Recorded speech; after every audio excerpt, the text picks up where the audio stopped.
ሰላም ሰላም የኢቲኤች ለርኒንግ ቤተሰቦች እንደምን አላችሁ? የዘጠነኛ ክፍል ኢኮኖሚክስ ትምህርታችን ቀጥሏል። ዛሬ ደግሞ ቻፕተር 6 ላይ ደርሰናል ማለት ነው። ስድስተኛውን ቻፕተር የምንመለከት ይሆናል። ከአሁን በፊት የሰራናቸውን ቻፕተሮች ያላያችሁ ካላችሁ መለስ ብላችሁ ቪዲዮዎች መመልከት ትችላላችሁ። ለቻናላችንም አዲስ ከሆናችሁ ሰብስክራይብ እያደረጋችሁ ጀምሩ። እንዲሁም በቀጣይ ይህን ኮርስ ስንጨርስ ምንድን ሳብጀክት እንማማር የሚለውን ነገር በኮሜንት እየገለጻችሁልን ሄዱ ማለት ነው። ቻፕተር 6 እንግዲህ ኢንትሮዳክሽን ቱ መኒ ይላል ማለት ነው። 6.1 በዚህ ቻፕተር ውስጥ የሚገኝ የመጀመሪያው ሰብ ቶፒክ ዴፊኒሽን ኦፍ መኒ ነው። ኢኮኖሚስትስ ዲፋይን መኒ አስ ጀነራሊ አክሴፕትድ ኢን ፓይመንት ፎር ጉድስ ኦር ሰርቪስስ ኦር ኢን ዘ ሪፓይመንት ኦፍ ዴብት። ኢኮኖሚስቶች እንግዲህ ዲፋይን ሲያደርጉት መኒን ገንዘብ ምንድን ነው የሚለን ዲፋይን ሲያደርጉት ገንዘብ ማለት ጀነራሊ አክሴፕትድ ኢን ፓይመንት በሶሳይቲው ዘንድ እንደ ክፍያ በስምምነት ሁሉም ሰው የሚቀበለው ሲሆን ነው እንግዲህ መኒ የሚባለው ማለት ነው። መኒ ማለት ማንኛውም አካል እንደ ክፍያ በስምምነት ሁሉም ማህበረሰብ የሚቀበለው አንድ ማህበረሰብ ተስማምቶበት የሚቀበለው የክፍያ አይነት ወይም ዕዳ ለመክፈል የሚያገለግል ሲሆን መኒ ይባላል ማለት ነው። when most people like talk about money they are talking about currency። ብዙ ጊዜ እንግዲህ አሁን መኒ ሲባል ስለ ከረንሲ ብቻ ነው ብዙ ሰው የሚያወራው ማለት ነው። መኒ ኢዝ ኤኒ ጉድ ዛት ኢዝ ዋይድሊ ዩዝድ ኤንድ አክሴፕትድ ኢን ትራንዛክሽንስ ኢንቮልቪንግ ዘ ትራንስፈር ኦፍ ጉድስ ኤንድ ሰርቪስስ ፍሮም ዋን ፐርሰን ቱ አናዘር። እንግዲህ መኒ ማለት ማንኛውም እቃ ሊሆን ይችላል ወይም ማንኛውም ጉድ ሊሆን ይችላል። ነገር ግን እቃን ከሰው ወደ ሰው ለማዘዋወር ወይም አንድ ሰው በእቃ ለመለወጥ እንደ ትራንዛክሽን የሚጠቀምበት ወይንም አንድን ዕቃ ለመግዛት ለሌላ ሰው እንደ ክፍያ የሚጠቀምበት ያኛው ሰውም ልክ እንደ ክፍያ አምኖት የሚቀበለው ነገር ሲሆን ነው እንግዲህ መኒ የሚባለው ማለት ነው። መኒ ኢዝ ኤ ኮሞዲቲ አክሴፕትድ ባይ ጀነራል ኮንሰንት አዝ ኤ ሚዲየም ኦፍ ኢኮኖሚክ ኤክስቼንጅ። ይህ ነው በቃ በጥቅሉ ገንዘብ ማለት ኮሞዲቲ ነው፣ የሆነ ኮሞዲቲ ነው። ነገር ግን በማህበረሰቡ ዘንድ ልክ እንደ ኢኮኖሚክ ኤክስቼንጅ ያገለግላል ማለት ነው። እንደ ዕቃ መለዋወጫነት የሚያገለግል ማንኛውም በስምምነት የተያዘ ከሆነ ወረቀት ሊሆን ይችላል፣ ዕቃ ሊሆን ይችላል፣ ያ መኒ ይባላል ማለት ነው። ኢት ሰርቭስ አስ ዘ ሚዲየም ኦፍ ኤክስፕሬሲንግ ፕራይስ ኤንድ ቫሊዩ አስ ከረንሲ ኢት ሰርኩሌትስ አኖኒመስሊ ፍሮም ፐርሰን ቱ ፐርሰን ኤንድ ካንትሪ ቱ ካንትሪ ፋሲሊቴቲንግ ትሬድ ኤንድ ሰርቪንግ አስ ዘ ፕራይሜሪ ሜጀር ኦፍ ዌልዝ። እንግዲህ ገንዘብ የምንለው ነገር በመጀመሪያ ደረጃ ፕራይስን ዋጋንና ቫሊዩን ኤክስፕረስ የሚያደርግልን ነገር ነው። ከረንሲ ነው። በኢኮኖሚ በሰዎች መካከል ደግሞ በጣም በተደጋጋሚ ሰርኩሌት የሚያደርግና የሚንቀሳቀስ ነው ማለት ነው። ከሀገር ሀገርም ሊንቀሳቀስ ይችላል። ንግድንም የሚያፋጠንልን ፋሲሊቴት የሚያደርግልን ነው ማለት ነው ይሄ እና እንዲሁም ለሀብት መለኪያነትም ያገለግላል ማለት ነው። ለምሳሌ እኛ ሀገር ላይ ያሉ ባለሀብቶችን ስንለካ እከሌ ይህን ያህል ቢሊየን ብር አለው፣ እከሌ ይህን ያህል ቢሊየን ብር አለው፣ እከሌ ደግሞ ይህን ያህል ሚሊየን ብር አለው እያል በገንዘብ ነው የምንለካው ማለት ነው። ስለዚህ ፕራይሜሪ ሜዥር ኦፍ ዌልዝ ሆኖም ያገለግላል ማለት ነው። አን ኢሴንሻል ካራክተሪስቲክስ ዛት መኒ ሃዝ ኢዝ ዛት ኢት ኢዝ ኢሚዲየትሊ ኤክስቼንጀብል ፎር ኦል ካይንድ ኦፍ ማርኬቴብል አሴትስ ሰች አስ ጉድስ ኤንድ ሰርቪስስ ሪል ስቴት ኦር ዋቴቨር። አንደኛውና ትልቁ የገንዘብ ጸባዩ ምንድን ነው? ኤክስቼንጀብል ነው። ኢሚዲየትሊ ኤክስቼንጀብል ነው። ያን ገንዘብን የያዘ ሰው ማንኛውንም ነገር ወዲያውኑ ኢሚዲየትሊ መግዛት ይችላል ማለት ነው። ጉድስ ኤንድ ሰርቪስ ሊሆን ይችላል፣ ሪል ስቴት ሊሆን ይችላል፣ ማሽነሪዎች ሊሆን ይችላል። ማንኛውንም ነገር ኢሚዲየትሊ የያዘውን ገንዘብ በማንኛውም ነገር ኢሚዲየትሊ ኤክስቼንጅ ማድረግ ይችላል። ማንኛውንም ነገር መግዛት ይችላል ማለት ነው። ኢች ፐርሰን አክሴፕትስ መኒ አስ ኤ ሚንስ ኦፍ ፓይመንት ቢኮዝ ሂ ኦር ሺ ኢዝ ኮንፊደንት ዛት አዘር ዊል አክሴፕት ኢት አስ ኤ ፓይመንት ፎር ሂም ኦር ሀር። እንግዲህ ማንኛውም ሰው ገንዘብን ሲቀበል በኮንፊደንስ ነው የሚቀበለው ማለት ነው። ምክንያቱም ሌላው አካልም ይህን ገንዘብ ልክ እንደ ክፍያ እንደ ፓይመንት እንደሚቀበለው እርግጠኛ ስለሚሆን ማለት ነው። አሁን አንድ ሰው መጥቶ እናንተ ጋር አንድ ዕቃ ሲገዛችሁ የሚሰጣችሁን ብር ሳትጠራጠሩ ትቀበሉታላችሁ። ለምን? ሌላኛው ሰው እኔ በምገዛ ጊዜ አይቀበለኝ ብላችሁ ስለማትዘጉ ነው። እርግጠኛ ስለምትሆኑ ነው እንደሚቀበላችሁ ማለት ነው። ዘ ሶሻል ኮንቬንሽን ኩድ ኤዘር ቢ ኢስታብሊሽድ ስሩ ሌጋል ኦር አዘር ሚንስ። ይሄ ስምምነት እንግዲህ በህግ የወጣ ሊሆን ይችላል፣ በሌላ መልኩ በባህልም ሊሆን ይችላል። በህግ ማለት ለምሳሌ አሁን የኢትዮጵያን ብር አሁን ያን የኢትዮጵያ ብር ህጋዊ የኢትዮጵያ ብር ይዞ የተገኘ ሰው ያንን ክፍያ በሚፈጽም ሰዓት ያንን ገንዘብ ማንኛውም ሰው እንዲቀበለው ህግ ያስገድደዋል፣ የኢትዮጵያ ህግ ማለት ነው። ስለዚህ ይህ ስምምነት በህግ ኢስታብሊሽ የተደረገ ነው ማለት ነው። በህግ ይህን ህጋዊ ገንዘብ አልቀበልም ብሎ የተገኘ አካል በህግ ተጠያቂ ይሆናል።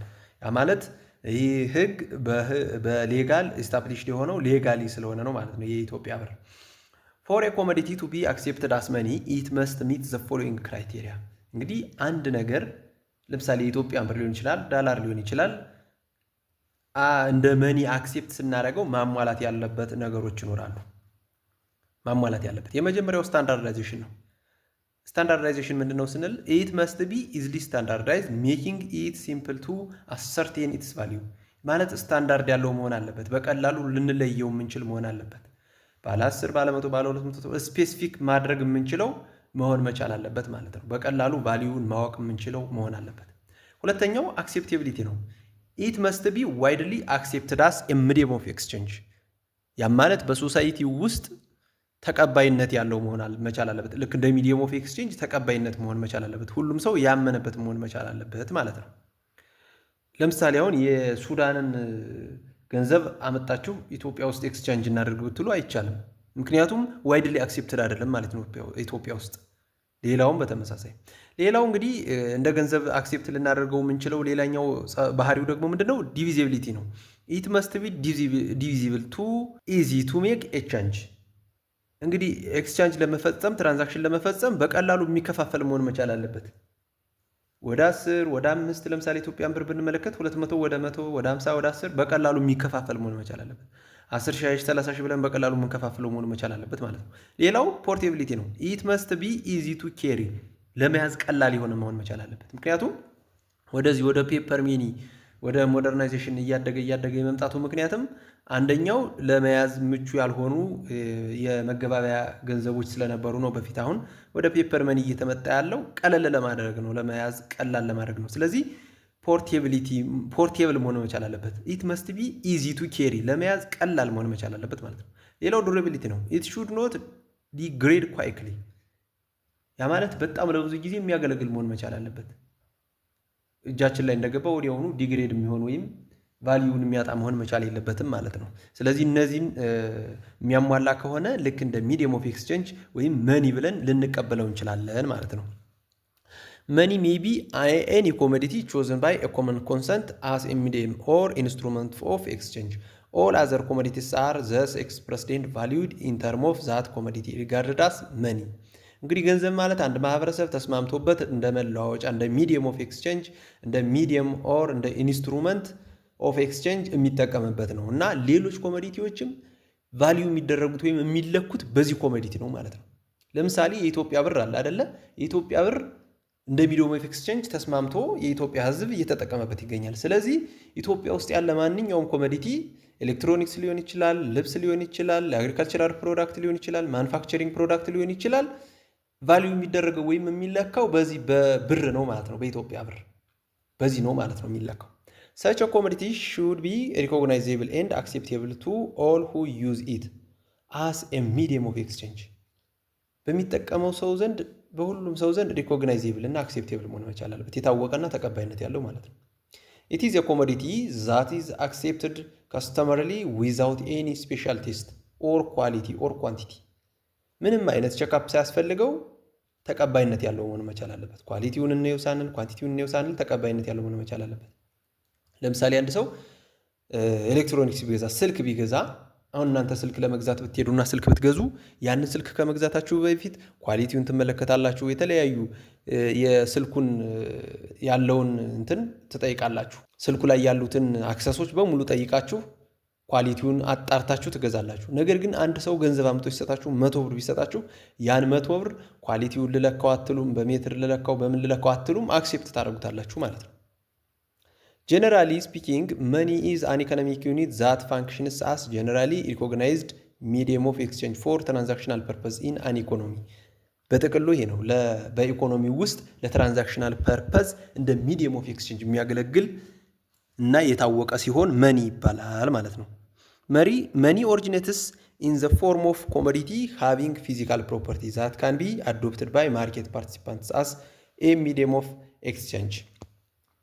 እንግዲህ ሌላው በዚህ ቻፕተር ውስጥ የምናገኘው ሰብ ቶፒክ ኢቮሉሽን ኦፍ መኒ ነው። ያ ማለት ምንድነው? ገንዘብ ከየት ተነስቶ እዚህ ደረሰ ነው የሚለውን ማለት ነው። ላይፍ አመንግ አንሰንት ሁማንስ was not as complex as it is today. እንግዲህ አኗኗር የሰው ልጅ አኗኗር የበፊት አኗኗሩ ልክ እንዳሁኑ ኮምፕሌክስ አይደለም ነው። ሁማን ኒድስ ዌር ሲምፕል ኤንድ ኦልሞስት ኤቭሪባዲ ሳስፋይድ ዘም ባይ ፕሮዲሲንግ ዋቴቨር ዘ ኢንዲቪዥዋል ሪኩዌርድ። ያ ማለት የሰው ልጅ ፍላጎቱ እንዳሁኑ የሰፋና የበዛ አልነበረም እና ያን ፍላጎቱን ሳስፋይ ለማድረግ ራሱ የሚፈልገውን ነገር ራሱ ፕሮዲውስ ማድረግ ይችል ነበር ማለት ነው።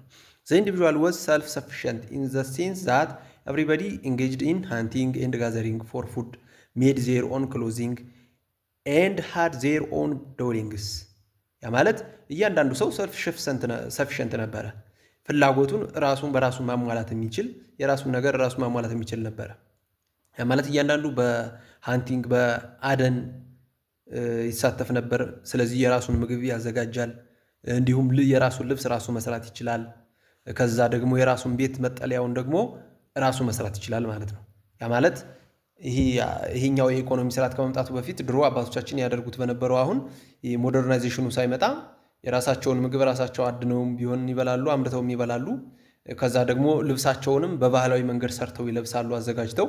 ቤታቸውንም በባህላዊ መንገድ እነሱ ከሚያመርቱት ወይም ከተፈጥሮ ነገሮች ተጠቅመው ቤታቸውን ይሰራሉ ማለት ነው። ስለዚህ በዚህ ምክንያት ሰልፍ ሰፊሽንት ነበሩ ማለት ነው እነሱ።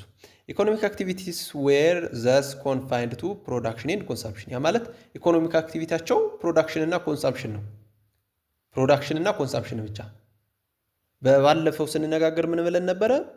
ፕሮዳክሽን ኤክስቼንጅ ኤንድ ኮንሳምፕሽን አር ዘ ሜን አክቲቪቲ ኦፍ ዘ ኢኮኖሚ ብለን ነበር። ነገር ግን በዚህ ጊዜ ፕሮዳክሽን እና ኮንሳምፕሽን ብቻ ነው የነበረ፣ ኤክስቼንጅ የለም ነበር። ምክንያቱም ሁሉም ሰልፍ ሰፊሽንት ስለነበረ ፕሮዲውስ ያደርጋል፣ የራሱን ኮንሱም ያደርጋል፣ ሌላ ነገር አያስፈልገውም ማለት ነው። ኢን ዘ ኮርስ ኦፍ ታይም ሁማን ጌን ኒዮሎጂ ስሩ ለርኒንግ ባይ ዱይንግ ፎርምድ ፋሚሊስ ኤንድ ዜር ኢንዲቪዥዋል ኒድስ ኢንክሪዝድ። እንግዲህ የሰው ልጅ ደግሞ ቤተሰብ እየመሰረተ እየሰለጠነ እየተማረ ሲሄድ ፍላጎቱ እየጨመረ መጣ ማለት ነው። ሁማን ቢንግስ ሪያላይዝ ዛት ናው ኢት ኢዝ ኖት ፖሲብል ፎር ዘም ቱ ሳቲስፋይ ዜር ራይዚንግ ኒድስ ባይ ፕሮዲሲንግ ኤቭሪቲንግ ፎር ዘምሰልቭስ። ያ ማለት እንግዲህ ሰዎቹ እያደገ የመጣ ፍላጎታቸውን ራሳቸው አምርተውና ራሳቸው ፕሮዲውስ አድርገው መሸፈን እንደማይችሉ እየተረዱ መጡ ማለት ነው። አስ ኤ ሪዘልት ሰልፍ ሰፊሽንሲ ካም ቱ አን ኢንድ ኤንድ ዘ ፕሮሰስ ኦፍ ኤክስቼንጅ ስታርትድ። ስለዚህ በዚህ ምክንያት ሰልፍ ሰፊሽንሲ ያለው የራሳቸውን ፕሮዲውስ አድርገው ራሳቸው ኮንሱም ማድረግ ያለው ነገር አበቃና በዚህም ምክንያት ምን ተፈጠረ ማለት ነው? ኤክስቼንጅ ተፈጠረ ማለት ነው። ያ ማለት አንዱ ፕሮዲውስ ያደረገውን አንደኛው ኤክስቼንጅ እያደረገ ኮንሱም ማድረግ ተጀመረ ማለት ነው። እንግዲህ ስለ ኤክስቼንጅ ከመጣን ደግሞ የመጀመሪያው የኤክስቼንጅ ሲስተም ወይም የመጀመሪያው ትራንዛክሽን ሲስተም የነበረው ምንድነው? ባርተሪንግ የሚባለው ነው። ኢኒሻሊ ዘ ኤክስቼንጅ ዋዝ ዳይሬክት ዛት ኢዝ ኢት ዋዝ አን ኤክስቼንጅ ኦፍ ጉድስ ፎር ጉድስ። ይሄ ባርተሪንግ ማለት በጥቅሉ ዘ ኤክስቼንጅ ኦፍ ጉድስ ባይ ጉድስ ነው። ያ ማለት እቃን በቃ መለዋወጥ ማለት ነው። በመካከል ምንም አይነት መኒ የለም፣ ምንም አይነት ቫልዩ ሜዥር የሚያደርግ መኒ የለም ለትራንዛክሽን የሚያገለግል። ነገር ግን እቃን በቃ ይለዋወጣሉ ማለት ነው። ያ ማለት ገበያ በሬ ያለው በሬ ይዞ ይወጣል፣ በግ ያለው በግ ይዞ ይወጣል፣ ፍየል ያለው ፍየል ይዞ ይወጣል። በሬ የፈለገ ፍየል ያለው ከሆነ ፍየሉን በበሬ ለውጦ ይመጣል ማለት ነው። በዛ መልክ ነበር የመጀመሪያው ግብይት። ሰች አን ኤክስቼንጅ ኢዝ ናውን አስ ባርተር። ይህ ግብይት ምን ይባላል? ባርተሪንግ ሲስተም ወይም ባርተር ይባላል ማለት ነው። አንደር ዘ ባርተር ሲስተም አን ኢንዲቪዥዋል ፕሮዲውስ ጉድስ ኢን ግሬተር ኳንቲቲ ዛን ዘይ ኩድ ቢ ኮንሱምድ ሶ አስ ቱ ኤክስቼንጅ ዘ ሰርፕለስ ዊዝ አናዘር ፐርሰን ፎር ሰምቲንግ ዘ ፕሮዲውሰር ኒድስ ኢን ሪተርን። በዚህ በባርተር ሲስተም ጊዜ ግለሰቦቹ ከሚፈልጉት ኮንሱም ከሚያደርጉት ኳንቲቲ የበለጠ ፕሮዲውስ ያደርጋሉ። ለምን ካልን በዛ በተረፋቸው ባላቸው በሰርፕለሳቸው ሌላ ይህንን የእነሱን ሰርፕለስ ከሚፈልገው አካል እነሱ የሚፈልጉትን ኤክስቼንጅ ለማድረግ ማለት ነው። ለዛ ስለሚፈልጉት ምን ያደርጋሉ? ሞር ከሚፈልጉት ኳንቲቲ በላይ ፕሮዲውስ ማድረግ ጀመሩ ማለት ነው። በዛ ጊዜ ዘ ኢኮኖሚ ቤዝድ አፖን ዚ ሲስተም ኦፍ ኤክስቼንጅ ኢዝ ኮልድ ዘ ባርተር ኢኮኖሚ። በዚህ ጊዜ የነበረው ኢኮኖሚ ምን ተባለ ማለት ነው? ባርተር ኢኮኖሚ ተባለ ማለት ነው። ሊሚቴሽን ኦፍ ዘ ባርተር ሲስተም። እንግዲህ ይሄ ባርተር ሲስተም ሲባል የራሱ የሆነ ሊሚቴሽን አለው። ያ ማለት ሙሉ ለሙሉ ትክክለኛ ነው ማለት አንችልም። በጣም ብዙ ሊሚቴሽኖች አሉት። A direct exchange of one good for another without the mediation of money has a number of difficulties associated with it። ያ ማለት እንግዲህ ከዚህ ከባርተሪንግ ሲስተም ጋር የተያያዘ በጣም ብዙ ዲፊከልቲዎች እና ከባድ ነገሮች ነበሩት። ከነዚህ መካከል የመጀመሪያው ለምሳሌ ላክ ኦፍ ዳብል ኮንሲደንስ ኦፍ ዋንትስ ነው። this is the most important problem of the barter system. The barter system requires that person having a surplus of one commodity be able to find another person who not only wants that commodity but also has something acceptable to offer in exchange. ይህ ማለት በጥቅሉ ምንድነው እንግዲህ አንድ ሰው ኤክስቼንጅ ለማድረግ በሚወጣበት ጊዜ ወደ ማርኬት ወይም ወደ ገበያ በሚወጣ ጊዜ ይዞት የሚወጣውን ኮሞዲቲ አክሴፕት የሚያደርገው ሰው ብቻ ይዞት የሚፈልገውን ኮሞዲቲ አክሴፕት ለመግዛት ብቻ አይደለም የሚወጣ ያ እሱ የሚፈልገውን ኮሞዲቲ ይዞት ወደ ማርኬት የመጣው አካል ይሄኛው ወደ ማርኬት የሄደው ፕሮዲዩሰሩ ይዞት የወጣውን ኮሞዲቲ እንደሚቀበል ማረጋገጥ መቻል አለበት። ያ ማለት ለምሳሌ በባርተሪንግ ሲስተም በዛኔ በነበረው ኤክስቼንጅ ሲስተም መሰረት አንድ ሰው ለምሳሌ በግ ያለው ቢሆንና ወደ ገበያ ያንን በግ ይዞ ቢወጣ እሱ የሚፈልግ ፍየል ቢሆን ግዴታ ፍየል ይዞ ገበያ የመጣው አካል የሱን በግ የሚፈልግ መሆን መቻል አለበት ማለት ነው። ያለዛ ግን በመካከላቸው ምንም አይነት ኤክስቼንጅ መኖር አይችልም ማለት ነው። አንደኛው ችግሩ የባርተሪንግ ሲስተም የነበረው ይሄ ነው። ሁለቱም ማች ማድረግ መቻል አለበት ማለት ነው። ሁለቱም ማች ማድረግ መቻል አለበት። ሌላኛው እንግዲህ lack of common measure of value ነው። different commodities have different value. there is no common value under the barter system. ያ ማለት የተለያዩ ኮሞዲቲዎች ናቸው እንግዲህ ወደ ማርኬቱ የሚወጡት። እነዚህ የተለያዩ ኮሞዲቲዎች ደግሞ የተለያየ አይነት ቫልዩ ነው ያላቸው፣ የተለያየ ቫልዩ። ስለዚህ ያንን ሜዠር የሚደረግበት ምንም አይነት ኮሞዲቲ የለም ነበር ማለት ነው። ምንም አይነት ቫልዩ ሜዠር የሚደረግበት ነገር የለም ማለት ነው በባርተር ሲስተም። for example if a ship is to be exchanged for white it is difficult to decide in what proportion the two goods are to be exchanged. ለምሳሌ በግ ይዞ የወጣ ሰውና ስንዴ ይዞ የወጣ ሰው ሁለቱን ኤክስቼንጅ ለማድረግ በምን አይነት ፕሮፖርሽን ኤክስቼንጅ ይደራረጉ፣ በምን አይነት መጠን ኤክስቼንጅ ይደራረጉ የሚለውን ለማወቅ በመካከላቸው ምንም አይነት ቫልዩ ሜዠር ማድረጊያ የለም ማለት ነው። thus it is difficult to settle the term of exchange. ስለዚህ በምን ሁኔታ ኤክስቼንጅ ይደራረጉ የሚለውን ነገር ለማወቅ በጣም አስቸጋሪ ነው ማለት ነው። በምን ምክንያት? lack of common measure of value፣ ኮመን የሆነ measure of value ባለመኖሩ። ሌላው indivisibility of commodity ነው። there are many goods which are indivisible።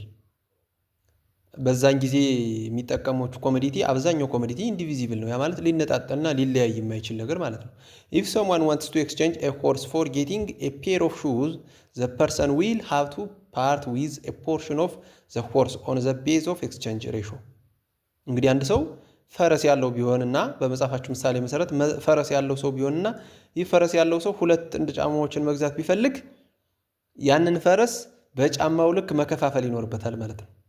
ምክንያቱም የፈረሱ ዋጋና የጫማው ዋጋ እኩል ስለማይሆን። ግን በዚህ ጊዜ ይህን ፈረስ የከፋፈለው ፈረሱ ምን ይሆናል ማለት ነው? ምንም አይደንቲቲ ስለማይኖረው ቫልዩ አይኖረውም ማለት ነው። ስለዚህ እነዚህ ሰዎች በመካከል ኤክስቼንጅ ሳያደርጉ ይቀራሉ ማለት ነው። ምንም አይነት ኤክስቼንጅ አይኖርም በመካከላቸው። ለምንድነው? ኢንዲቪዚብል ስለሆኑ፣ አብዛኞቹ ኮሞዲቲዎች ኢንዲቪዚብል ስለሆኑ ማለት ነው። ስለዚህ አንደኛው ችግር ኢንዲቪዚቢሊቲ ኦፍ ኮሞዲቲ ነው። ሌላው ዲፊከልቲ ኢን ስቶሪንግ ኤንድ ትራንስፈሪንግ ዌልዝ ነው። ሞስት ጉድስ ሰች አስ ሬዝ፣ ዋይት ካትል፣ ስኪን ኤንድ ሶ ኦን ሉዝ ዜር ቫልዩ ኦቨር ታይም ኦር ኢንቮልቭ ሃይ ስቶሬጅ ኮስትስ።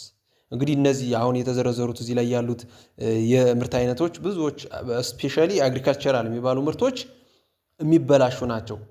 ብዙ ጊዜ ሲቀመጡ የሚበላሹ ናቸው ማለት ነው። እንዲሁም ስቶር ለማድረግ ደግሞ ሃይ ኮስት የሚጠይቁ ወይም ብዙ ስፔስ የሚይዙ ናቸው ማለት ነው። ፈርዘር ዘ ትራንስፈር ኦፍ ጉድስ ፍሮም ዋን ፕሌስ ቱ አናዘር ኢንቮልቭስ ሂውጅ ትራንስፖርቴሽን ኮስት።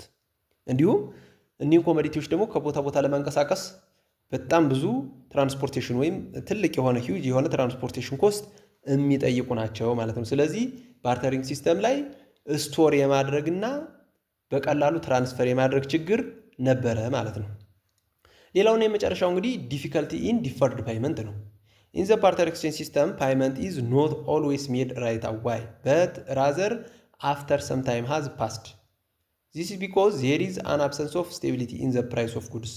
ያ ማለት እንግዲህ ይሄ ዲፊከልቲ ቱ ዲፈርድ ፓይመንት ማለት በጥቅሉ ቀለል አድርገን ስናየው የዱቤ ሽያጭ አይቻልም፣ አይኖርም ማለት ነው። በዛ ጊዜ ምንም አይነት የዱቤ ሽያጭ ሊኖር አይችልም። የዛን ጊዜ ዳይሬክት ፓይመንት ብቻ ነው ሊኖር የሚችል ማለት ነው። ዳይሬክት ፓይመንት ኦፍ ጉድስ ኤንድ ሰርቪስ ብቻ ነው እዛው ኤክስቼንጅ መደራረግ ብቻ ነው የሚኖረው እንጂ ምንም አይነት ዲፈርድ ፓይመንት አይኖርም ማለት ነው። እንግዲህ ዘ ሂስቶሪ ኦፍ መኒ ኢን ኢትዮጵያ ኤንድ ዘ ግሎባል ኮንቴክስት የሚል ነገር አለ። እንግዲህ ምን አይነት ታሪክ አለው በኢትዮጵያ ስናይ አሁን ያለው ከረንሲ አሁን ያለው ፔፐር መኒ ምን አይነት ነገሮችን አልፎ መጥቷል የሚለውን በመጀመሪያ ደረጃ ከግሎባል ኮንቴክስት ጀምረን ወደ ኢትዮጵያ ኮንቴክስት እናያለን ማለት ነው። when the barter system was replaced by the monetary system, primitive money was first used in the form of commodity money. እንግዲህ ባርተር ሲስተሙ ወደ ሞኔታሪ ሲስተም ወይም የገንዘብ ልውውጥ ሲጀመርና ባርተር ሲስተሙ ሲተካ ሲያገለግል የነበረው ፕሪሚቲቭ ወይም የኋላ ቀር ትራዲሽናል የሚባለው የኮሞዲቲ መኒ ነበረ። The choice of particular commodity to be used as money was determined by factors such as the location of community and the economic development of the community. እንግዲህ ይህ ደግሞ የሚወሰነው እንደ ሎኬሽኑ እና እንደ ኮሚኒቲው ዴቨሎፕመንት ነበር ማለት ነው።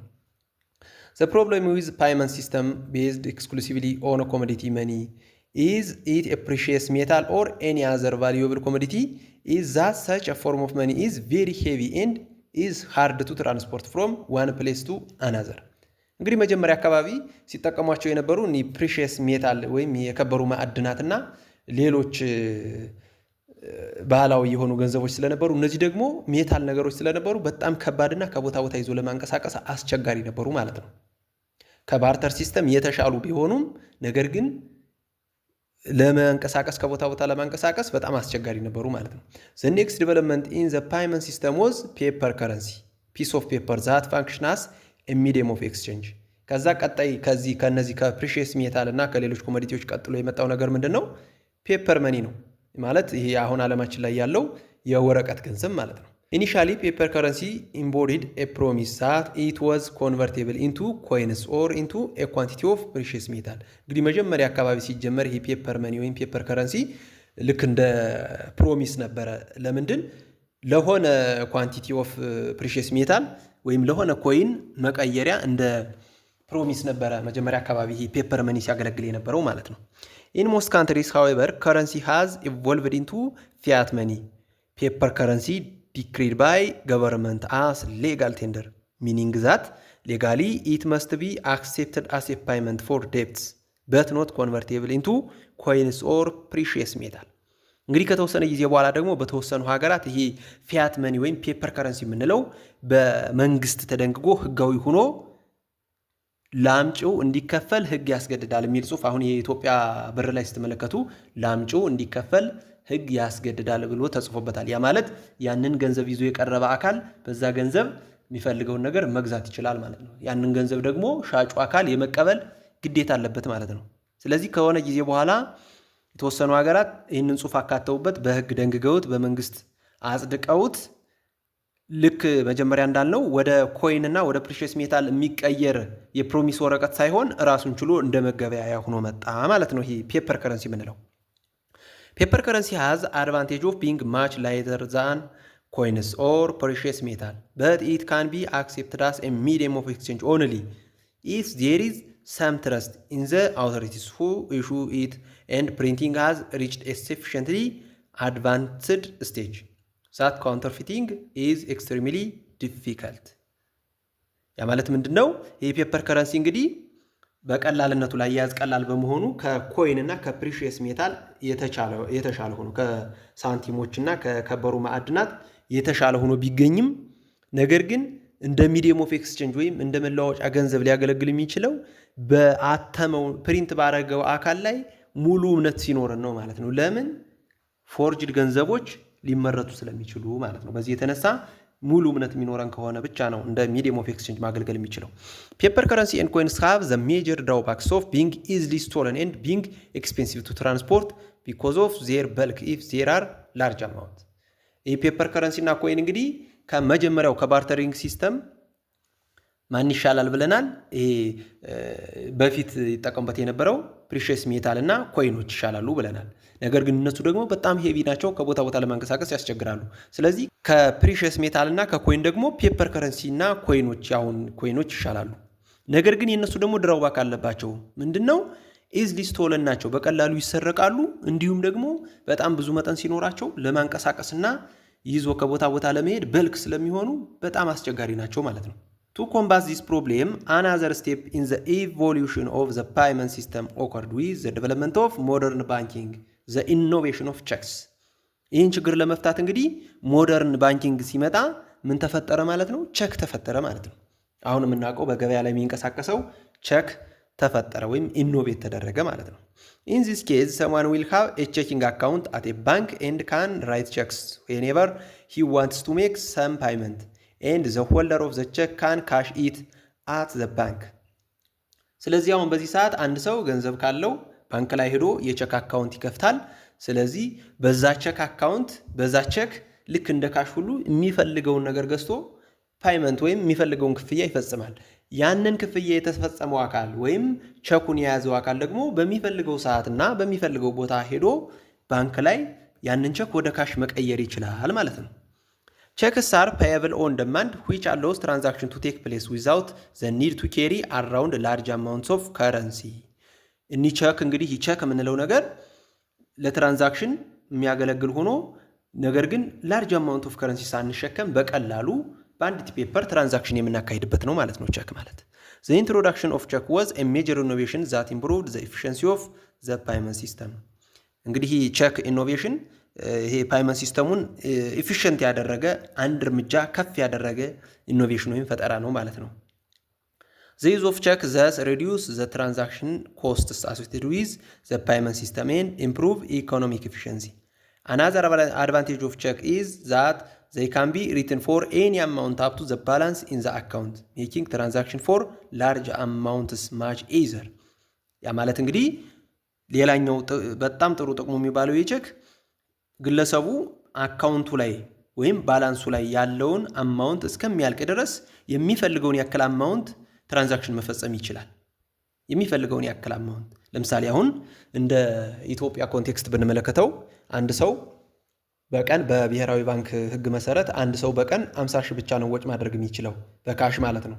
ስለዚህ አንድ ሰው በካሽ 50 ሺህ ብር ብቻ ነው ወስዶ ሰጥቶ መገበያየት የሚችለው። ነገር ግን ቼክ የሚጠቀም ሰው ከሆነ ያ ሰው አካውንቱ ላይ እስካለ ድረስ ኢን ሚሊየንስ እንኳን ቢሆን ፈርሞ ኢን ሚሊየንስ የሚገዛ ዕቃ በዛ ቼክ መግዛት ይችላል ማለት ነው። Checks are advantages in that loss from theft is greatly reduced and they provide convenient receipt for purchase. በቀላሉ ከስርቆት ለመከላከል ይጠቅማል። እንዲሁም ለተቀባዩ ወይም ያንን ሽጦ ቼኩን ለሚቀበለው አካልም ህጋዊ የሆነ ተጨባጭ የሆነ አሳማኝ የሆነ እንደደረሰኝ ሆኖ ያገለግለዋል ማለት ነው ቼኩ። With the development of the computer and advanced telecommunication technology, there would seem to better way to organize our payment system. ነገር ግን አሁን ደግሞ ኮምፒውተር እና ይሄ ኤሌክትሮኒክሱ ወይም ቴሌኮሙኒኬሽኑ ቴክኖሎጂው አድቫንስ እየሆነ በመጣበት ጊዜ ደግሞ ፓይመንታችን ሌላ ደረጃ ከፍ ብሏል። All paper could be eliminated by converting completely to what is known as an electronic means of payment. ያ ማለት ሙሉ ለሙሉ አሁን የወረቀት ስራ እየቀረ መጥቷል ማለት ነው። ለምን ካልን ክፍያዎች የሚፈጸሙት አሁን በኤሌክትሮኒክ ሚንስ ኦፍ ፓይመንት ነው፣ በኤሌክትሮኒክ ክፍያ ማለት ነው። in which all payments are made using electronic telecommunications. example of this ቪዛ ካርድ አለ፣ ክሬዲት ካርድ አለ እና የመሳሰሉት ነገሮች እንዲሁም በኢንተርኔት ባንኪንግ ጨምሮ ማለት ነው። ስለዚህ አሁን አብዛኞቹ ግብይቶች ደግሞ ከፔፐር መኒውም አልፈው ከቼኩም አልፈው ኤሌክትሮኒካሊ ሆነዋል ማለት ነው። በኤሌክትሮኒክስ ነው ማለት ነው አሁን ትራንዛክሽኖች እየተፈጸሙ ያሉ። እንግዲህ ወደ ኢትዮጵያ ኮንቴክስት ስንመለስ ደግሞ according to official records it was in that 3rd century that the Aksumite kingdom began using its own coins for both internal and external trading. Also coins may have existed many years before. እንግዲህ ከዛ በፊትም ሊኖሩ ይችላሉ። ነገር ግን ኦፊሻል ሪከርድ እንደተቀመጠበት ተቀምጦ እንደሚገኘው በአክሱማዊት ኪንግደም ጊዜ የራሳቸው የሆነ ኮይን ነበራቸው ለኢንተርናልም ለኤክስተርናልም ትሬዲንግ ለውጭ ንግድም ለውስጥ ንግድም የሚያገለግል ማለት ነው። ከዛ በፊት እንግዲህ እንዳልኳችሁ ሊኖር ይችላል። ነገር ግን ኦፊሻል ሪከርድ የተገኘው በ3ኛው ሴንቸሪ በአክሱማዊት ኪንግደም ጊዜ ነው ማለት ነው። With the fall of the kingdom, however, the coins disappeared from circulation, and since then in Ethiopia various commodities like bar of salt ወይም አሞሌ የምንለው ማለት ነው ጨው፣ ክሎዝ፣ ቤድስ etc have been used as money. ከዛ በኋላ ኪንግደሙ ሲጠፋ የአክሱማይት ኪንግደም ሲጠፋ ማለት ነው ይሄኛው ኮይንም አብሮ በመጥፋት የተለያዩ ነገሮች ኢትዮጵያ ውስጥ እንደ መገበያያ ሲያገለግሉ ቆይተዋል። The most important and widely spread one however was salt። ነገር ግን ከነዚህ ሁሉ ለብዙ ጊዜ እንደ ሚዲየም ኦፍ ኤክስቼንጅ ሲያገለግል የነበረ ኢትዮጵያ ውስጥ ምንድነው ሳልት ነው ወይም አሞሌ ጨው የምንለው ማለት ነው። Until the emergence of Maria Theresa, salt was the most popular medium of exchange። ማሪያ ቴሬዛ ምን የሚባለው ሚዲየም ኦፍ ኤክስቼንጅ ወይም ኮይን ከመምጣቱ በፊት ዋይድሊ ሲያገለግል የነበረው ሳልት ነው። Even after the introduction of Maria Theresa to Ethiopia, salt continued to exist as one of the popular medium of exchange። በኋላም እንኳን ማሪያ ቴሬዛ ከመጣ በኋላ ኢትዮጵያ ውስጥ ሳልት ልክ እንደ በፊቱ በስፋት እንደ ሚዲየም ኦፍ ኤክስቼንጅ ሲያገለግል ቆይቷል ማለት ነው። In addition to commodity money, metallic money like Maria Theresa, the Queen of Minilik II, Haile Selassie the First, lire, the East African shilling, and the present type of coin have been serving as medium of exchange before modern money come into being። እንግዲህ ይሄ ሞደርን መኒ የምንለው አሁን ያለው ከመምጣቱ በፊት እነዚህ ከላይ ያየናቸው ነገሮች እንደ ሚዲየም ኦፍ ኤክስቼንጅ ወይም እንደ መኒ እንደ ኮሞዲቲ መኒ ሲያገለግሉ ቆይተዋል። ማሪያ ቴሬዛ፣ የአጼ ምኒልክ ሁለተኛ ሳንቲም፣ የአጼ ኃይለ ሥላሴ ቀዳማዊ ሳንቲም፣ ሊሬ የጣሊያን ሊሬ ማለት ነው፣ የምስራቅ አፍሪካ ሺሊንግ ተብሎ እነዚህ ነገሮች ሲያገለግሉ ቆይተዋል ማለት ነው ልክ እንደ ኮሞዲቲ መኒ። The Maria Theresa Taylor has been long history in Ethiopia and has had an important place in the monetary evolution of the country። ማሪያ ቴሬዛ እንግዲህ በጣም ረጅም ታሪክ ያለው ነው በኢትዮጵያ በሞኔታሪ ኢቮሉሽንም ትልቅ ቦታ ያለውና ትልቅ ለውጥን የሚያመጣ ኮይን ነው ማለት ነው ማሪያ ቴሬዛ።